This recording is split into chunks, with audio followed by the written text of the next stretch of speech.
Shut up and sit down. Hi guys, I'm Andy. I'm Dodge. I'm Mark. And we are Bigmeks Workshop, as you guys know, and this is Mark from Core Gaming. Now, we did mention this. We know McNichol's having a good look at the truck. This is the guy who owns the truck. And he's going to tell us a lot in this video about all of his new merchandise coming out and his new games. Yes, certainly am. Thanks for having us, guys. Yeah, you're welcome. First stuff I've got coming out is some really, really big toys. We did a Kickstarter late last year, which is just about fulfilled now. Most of the ranges are out. And we did a range of large vehicles in 32, 15 and 6mm. And this little fella, if you can lift that up, if you can see that for the camera. That is a Goliath truck with only one trailer in 32mm. And it's actually a land train. So being a land train, you can actually keep on adding the trailers on indefinitely. Now, which we do have some of the parts for the trailer. We don't have the undercarriage for it, so we've not been able to put that together for you. Having a play at home, I managed to get it up to about 3 feet in length. It's pretty big. Yeah. Also, just to point out, the on its trailer, there is a 6mm variant of the same vehicle.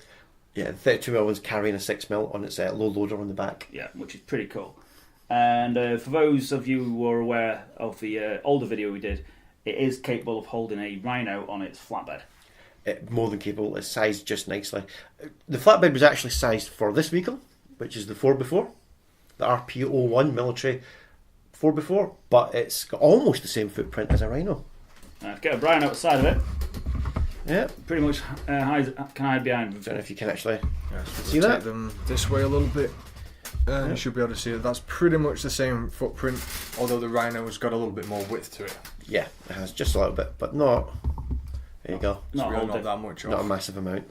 And what are these little things here? This is some of the other vehicles. These are all coming out at 32mm, and I should have these from the caster in the next couple of weeks in the big scale.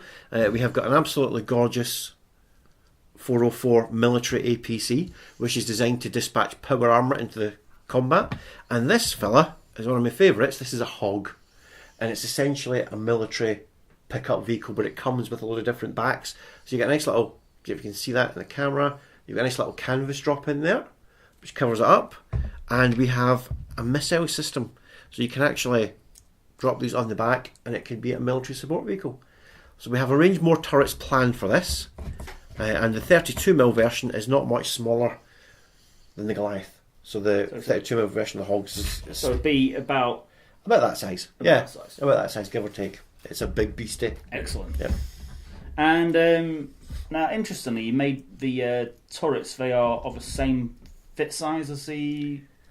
They're fairly standard size. Yeah, they'll fit. For example, they fit a Rhino without any work whatsoever.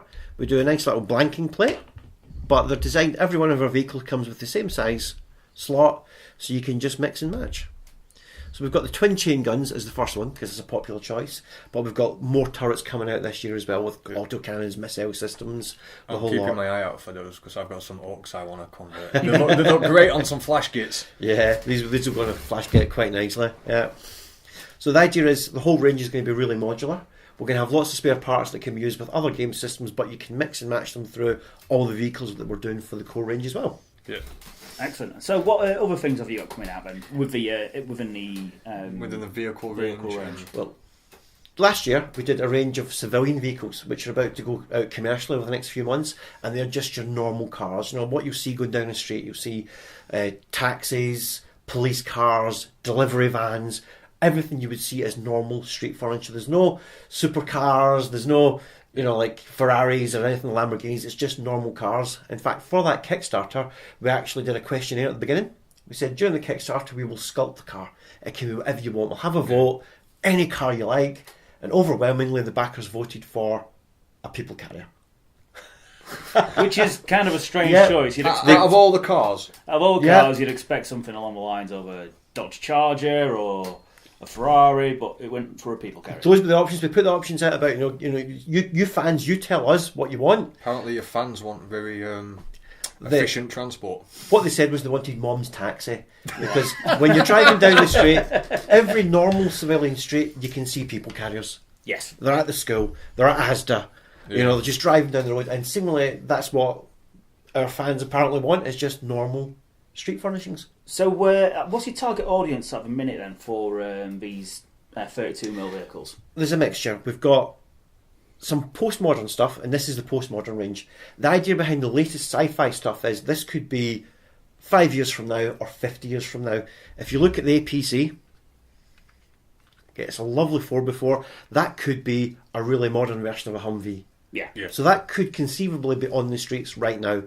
But it could also fit in quite easily in 20, 30, 50 years' time into a cyberpunk setting. Really easily. I mean, you can see the details and stuff on that. There's nothing on there that is too sci-fi. The same goes with the Goliath, and the same goes with the APC, the Hog. They all look kind of sci-fi-ish, but they're not too far out there. Also, the sort of a time bubble, sort of an area bubble. Yeah. It's like this sort of time frame. Yeah, I reckon this is definitely a 21st century design.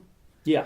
But it could always nudge into the 22nd century, or if you're on a backward planet like a colony or something like that in the far future, you would still have vehicles like this one.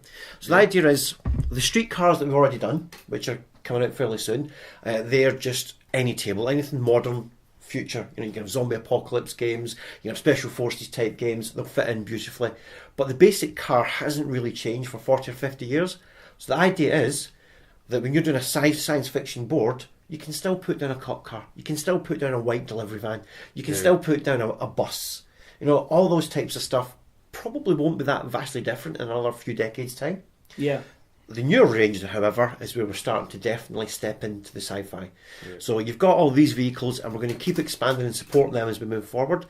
But the next project coming up in a month or two has got me really excited because it's like flying cars. Hover cars and flying cars. Hover cars, flying buses, flying taxis, burger vans with robotic we've seen AIs. a few designs for these. And we'll and we'll also throw up some photos for you guys to see what we've got. Yeah, I'll send you plenty of images and renders. So this one will be, if you think Fifth Element type stuff, you know, far future where cars are taken to the air. Where they don't just hover anymore, like Star Wars. Yeah, they actually fly. These are proper flying cars. They even come with a selection of flight bases, so you can have them high up, low up, whichever you want. You just swap the pegs out. They're all going in all the scales as well. They're going in all three scales. You'll have 6mm, 15mm, and 32mm. Now, these flying cars, will they have options for wheels? Some of them will, yes. Some of them are most definitely flight cars, but some of them are going to do a little bit of crazy stuff where they might have wheels or tracks. So that if you want, for example, there's a Cadillac, which is absolutely beautiful. It's like a big finned Cadillac. This is a monster. It comes with rocket flight, which looks beautiful, but it also comes with a track version. So if you want something a bit retro, like a bit crazy 50s, then you could drop this down with its tracks, and it looks like a nice retro sci-fi design. Nice. That's some very interesting stuff. It's great how everything can be interlocked with everything else, or coexist in these same sort of themes and everything. And as you were saying, everything does literally fit together with everything else. Idea has been initially to make it as generic as possible, and that's to help us raise funds because we are working on a bigger project. We're working on 2 game systems, but the idea is all of this stuff will fit our game system in 6 and 32mm, but in 6, 15 and 32mm it's, you know, there's a whole bunch of different war games out there. Our models can use this stuff. It looks absolutely gorgeous. In fact, what we could do, just to show you,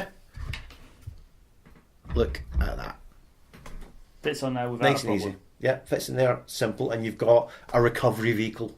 It'd look great on terrain, that. Yeah. Especially if you've gone on eBay and you found yourself a bunch of spare bits for a Rhino and just bolted them together. Yeah, it looks like it's been shot up. Yeah. You could put it on the low loader and you could put spare Rhino parts on the flatbed. Put the Tech Priest next to it. Where's the Tech Priest?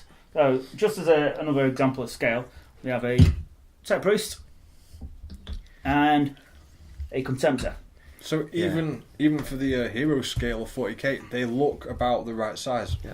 And the thing you remember, this is a land train. This is designed to be big and beefy. So this thing could, you know, you just keep on adding carriages. So you can imagine in the far, far future, the grim, dark future, this thing might have 15, 20 carriages on it. Didn't you say, I think I mentioned at one point, that it can also, or you're going to be building gun platforms for the back of it as well? We are. At the moment, the first release will have the flatbed, which you can see now is just a really simple flatbed. That's it. It's just like a cargo flatbed. You've got the lights and stuff, so it's got a lot of detail on there, but it's a simple piece. We have got the low loader, which is, thank you very much, as one that we prepared earlier. This has got the ramp, and that, if you look, I again, takes a I Rhino. like the intricate casting on the inside details. Yeah, 'cause it's there got for like the- it's like a grid almost, but you can have that off the back, so you can imagine the Rhino driving up onto this to be towed away. We've also got a personnel carrier, which is massive. It's like a big. It looks almost like a cargo container, but it's got opening doors on the sides, and we've got a massive liquid container at the moment. So there's 4 trailers already, and we've not even started on military. And the military trailers will have like fold-out sides with missile launchers, big guns, or whatever. I'm On the looking back forward of to it. seeing those. I'm looking forward to the Well, liquid container, because that's an unusual one. You don't see that in a lot of any hobby-related stuff. Is liquid containers are very rare. Could be a gas container, it could be carrying liquid, could be carrying milk. You know, it's whatever you want in your game system.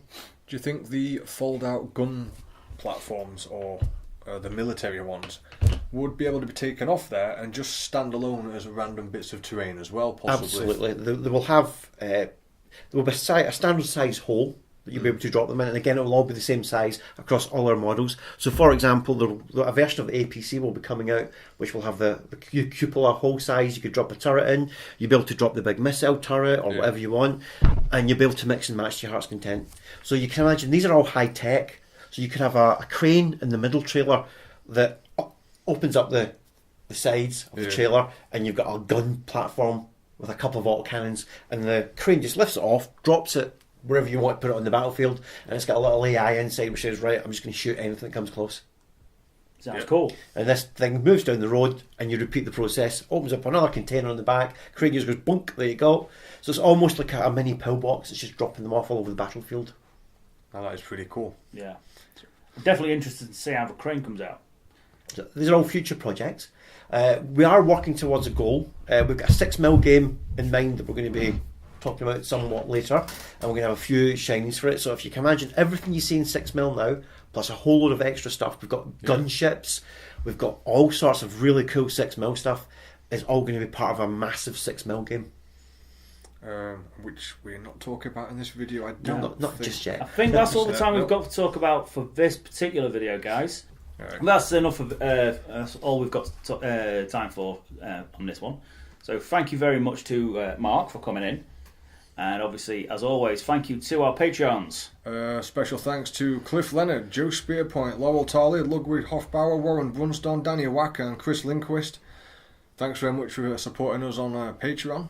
And if anyone wants to join us on Patreon, links are in the description. We're also going to put in a bunch of Mark's links for his Kickstarter and more information on the games that he's bringing out as well, if he wants to share those. I do, thanks very much. Yeah, they'll all be in the description as well. And as well as we're doing more parts to this as well. Yeah. So there'll be a second and third part, so look out for those. I'll bring you a Hoggen and a military PC along next time.